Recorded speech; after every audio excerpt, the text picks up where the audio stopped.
First and foremost, I want to give all praises, honor, and glory to Yahweh, Bahasham, Yahushai, Bahasham, Rachak Kodesh. Double honors to the elders and the apostles of Great Millstone, and peace and blessings to the elect.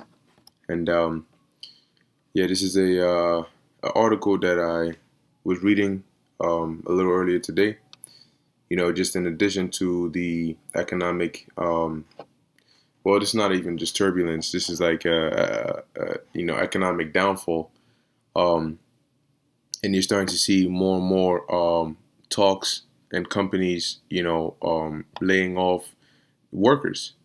Okay. Now, this says here, one of the worst downturns in recent history. Zuck warns Facebook employees to brace for layoffs. Okay, and that's another thing people are gonna have to start dealing with, which is layoffs. And when you think about it, it couldn't come at a more or at a worse time for people, because as prices are going up and things again are harder to afford, the cost of living is going up. The layoff is really the last thing people would would want, right? So it says 1 month ago, we showed that while the BLS still revels in its seasonally adjusted statistical nonsense to divine the monthly level of payrolls, the real world is seeing a wave of mass layoff, the likes of which have not been seen since the CC. All right, as you can see right there. So it says here, it shows company layoff announcements, right? It shows all of them here. Different sectors that these companies are in. You see tech, real estate, financial, streaming, grocery, all right, e-commerce, fintech, and then you have the various companies, that you're seeing here. You can see Netflix in here. You see Carvana. All right, you see, some named Meta. All right, obviously Robinhood, Wells Fargo. So there's a lot of known companies in here that are starting to have a lot of layoffs. They're laying off a lot of their employees, and this is going to bring off more desperation, because as the economy gets worse, regardless of what direction they try to take this in, really all that's going on is people again messed up, and they don't know where to look. They can see things getting bad, but on the one hand, they want to put their trust in the Fed and believe what they say. But at the end of the day, people are going to start getting affected, all right, a lot. And it's going to lead to a lot of anger. It's going to lead to a lot of desperation. And it's going to lead to a lot of chaos, ultimately. Now it says, fast forward to today, when it appears that we are about to hit the motherlode of mass layoffs, after none other than Zuck sounded the alarm bell. It says, according to Reuters, Facebook owner Meta Platforms has cut plans to hire engineers by at least 30% this year. CEO Mark Zuckerberg told employees on Thursday as he warned them to brace for a deep economic downturn. If I had to bet, I'd say that this might be one of the worst downturns that we've seen in recent history, Zuckerberg told workers in a weekly employee Q&A session audio, which was heard by Reuters. So basically, we're at the point where people are reality is starting to catch up with people, right? They've been trying to escape it for so long. I'm seeing posts of, I'm seeing things where people are saying, damn, what was one of these things here? And I saw it and I was like, this is exactly why Yahweh Bashem Yahushai is going to bring that judgment, and people are not going to escape. How long, you simple ones, will you love simplicity? And basically the quote was, I choose vibes always and deal with the consequences later. And you got people saying, look, July 4th is coming up, but then you got bills on the 1st. What you finna do? You're going to sacrifice your bills for July 4th or what? And you got people like, oh, I just might have to, yada, yada. And with Jake, is always playing games. It's funny. I want to turn every matter into a funny situation. But not everything is funny. And it won't be funny when you get evicted or when you can't afford to pay your bills and you need help and you can't get any help. These are serious times that we're in. So it says here, and while Zuck emphasized the lack of hiring, noting that it has reduced its targets for hiring engineers in 2022 to around 6,000 to 7,000, down from an initial plan to hire about 10,000 new engineers, which comes amid a hiring paused announcement or announced month. Um, he confirmed that layoffs are also coming, saying the company was turning up the heat on performance management to weed out staffers unable to meet more aggressive goals. Realistically, there are, because you have somebody can get fired, right, for not being they're not putting in the work that they're supposed to put in, and that's on an individual level. But then you have layoffs where it's mainly um, caused by external factors, okay, by things going bad out in society in the economy. This is something that people don't realize they get affected by, okay. So it says here, so you got people that want to be ignorant of it, but they don't realize that what's going on around you is eventually going to affect you. It says realistically, there are probably a bunch of people at the company who shouldn't be here, Zuckerberg said, adding that part of my hope by raising expectations and having more aggressive goals and just kind of turning up the heat a little bit is that I think some of you might decide that this place isn't for you, and that self-selection is okay with me. So that's a part of his hope. And in essence, they want to cut down the numbers because I mean, when times get tough, the less people you have, you can afford to pay everybody. How are you going to pay everybody? You know, how are you going to figure out the payroll? It's too many people.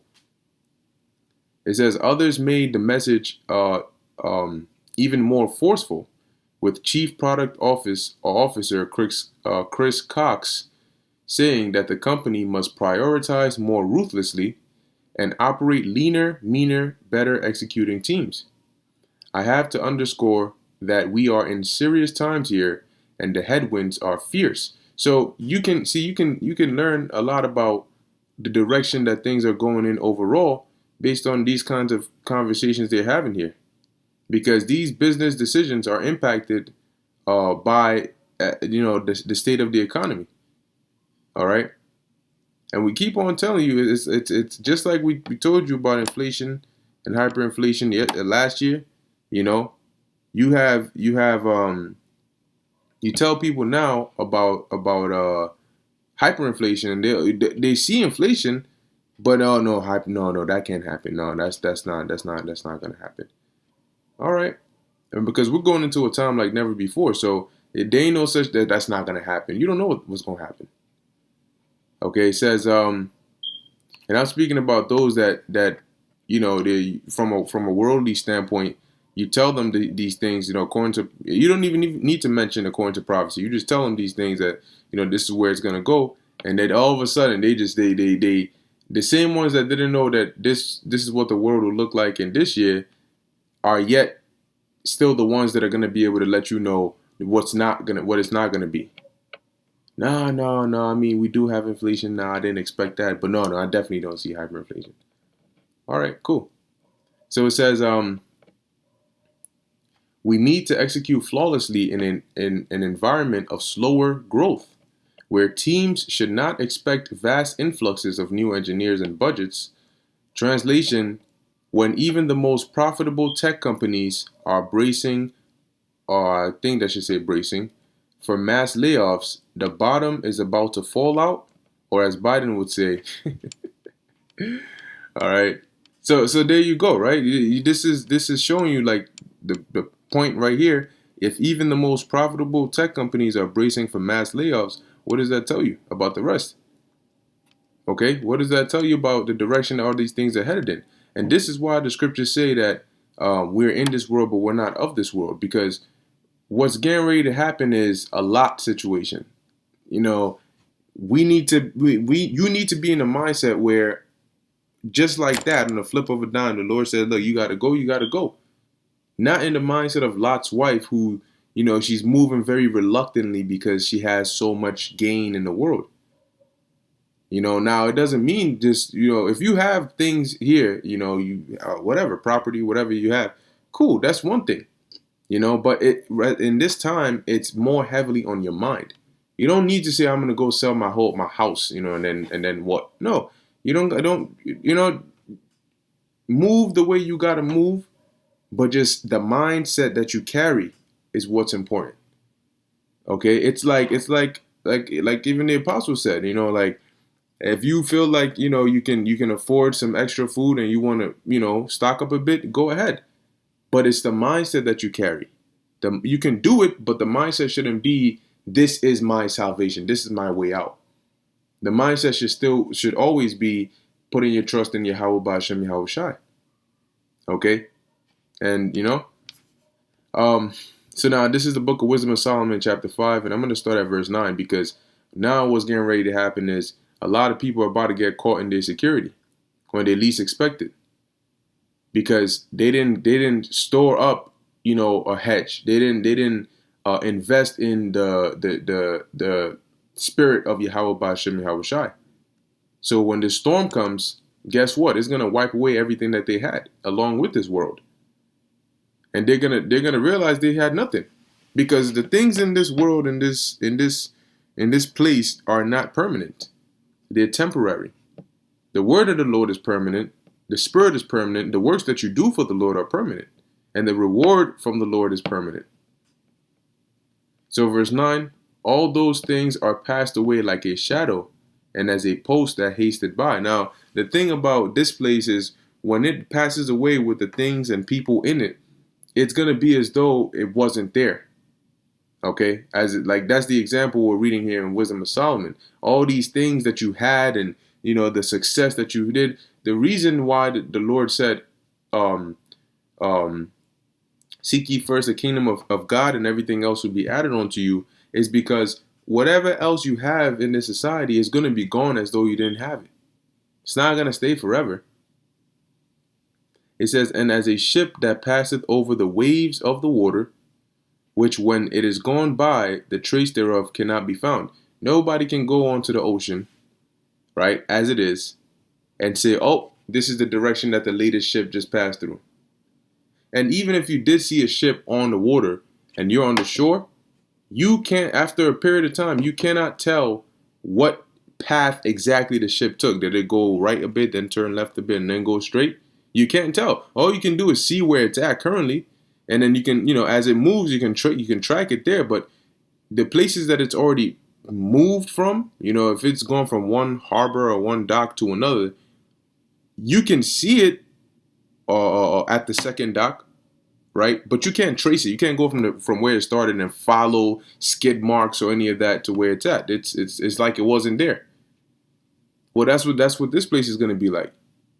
So you have a lot of people that are in for that's why they're going to really lose it, because they're in for a rude awakening when they realize that all the time, effort, hard work, everything they put in, ambition, goals to have a nice, good, better life was all for nothing.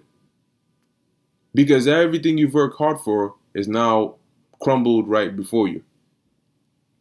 It says, neither the pathway of the Nile and the waves, verse 11, or as when a bird hath flown through the air, there is no token of her way to be found. If you see a bird fly by you, you cannot trace its tracks. You can't look into the sky and see directly what path the bird took. It says, with the light, but the light air being beaten with the stroke of her wings, and parted with the violent noise and motion of them, is passed through, and therein afterwards no sign where she went is to be found.